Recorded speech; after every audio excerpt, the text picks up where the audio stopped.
আজকে আলোচনা করব ষষ্ঠ শ্রেণীর বাংলা অধ্যায় 2-এর পৃষ্ঠা 23, 24, 25 নিয়ে। চলো শুরু করা যাক। নমুনা 2। পারুল ফোন করে জানালো তার প্রিয় একটা বই হারিয়ে গেছে। সেটি টেবিলের উপরে রাখা ছিল। শাহেদ সেখান থেকে বইটা নিয়েছে বলে তার সন্দেহ হয়। তবে ঠিক কে নিয়েছে পারুল সে ব্যাপারে নিশ্চিত নয়। সন্দেহের তালিকায় মিনু আর চিনুর নামও আছে। পারুলের ধারণা ওরাও বইটা নিতে পারে। সব শুনে আমি বললাম, কোনো ব্যাপারে নিশ্চিত না হয়ে কাউকে দোষ দেওয়া ঠিক নয়। যে নিয়েছে সে হয়তো পড়ার জন্যই নিয়েছে। কয়েকদিন অপেক্ষা করে দেখো বইটা পাওয়া যায় কি না। কিছুদিন পরে পারুল নিজেই জানলো বইটা পাওয়া গেছে। পারুলের বাবা বইটা বুক শেলফে তুলে রেখেছিলেন। তিনি বুঝতেও পারেননি এক বই নিয়ে এত ঘটনা ঘটে যাবে। আর পারুলও না বুঝে অন্যের দোষ দিচ্ছিল। উপরের নমুনা থেকে বিশেষের পরিবর্তে ব্যবহার করা হয়েছে এমন শব্দ খুঁজে বের করে এবং নিচের খালি জায়গায় লেখো। তার, সেটি, সেখান, সে, ওরাও, আমি, কাউকে, যে, তিনি, অন্যদের।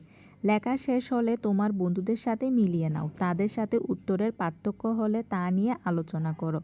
সর্বনাম। বিশেষ্যের পরিবর্তে ব্যবহৃত শব্দকে সর্বনাম বলে। বাক্যের মধ্যে বিশেষ্যে যে ভূমিকা পালন করে সর্বনাম অনুরূপ ভূমিকা পালন করে। যেমন, শিমুল মনোযোগের সঙ্গে পড়াশোনা করত, তাই সে পরীক্ষায় ভালো করেছে। দ্বিতীয় বাক্যের সে প্রথম বাক্যের শিমুলের পরিবর্তে বসেছে।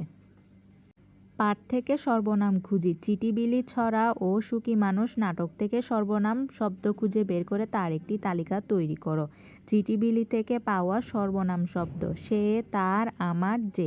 সুখী মানুষ থেকে পাওয়া সর্বনাম শব্দ: তোমার, আমাদের, ওই, এর, তার, আপনি, আমি, আমার, আমাকে, তুমি, এটি, এ, যাকেই, আমরা, তোমরা, তোমাকে।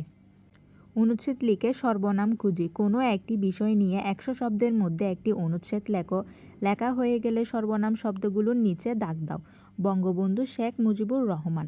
বঙ্গবন্ধু শেখ মুজিবুর রহমান 17ই মার্চ 1920 সালে জন্মগ্রহণ করেন। তার জন্মস্থান গোপালগঞ্জ জেলার টুঙ্গিপাড়াতে। তার বাবার নাম শেখ লুৎফর রহমান এবং মায়ের নাম চায়েরা খাতুন। তার ডাকনাম ছিল খোকা। তিনি ছিলেন সাহসী, দায়িত্ববান। তিনি 1941 সালে ম্যাট্রিক পাশ করেন। তিনি ছিলেন বাংলাদেশের প্রথম রাষ্ট্রপতি এবং দক্ষিণ এশিয়ার একজন শ্রেষ্ঠ রাজনৈতিক ব্যক্তিত্ব।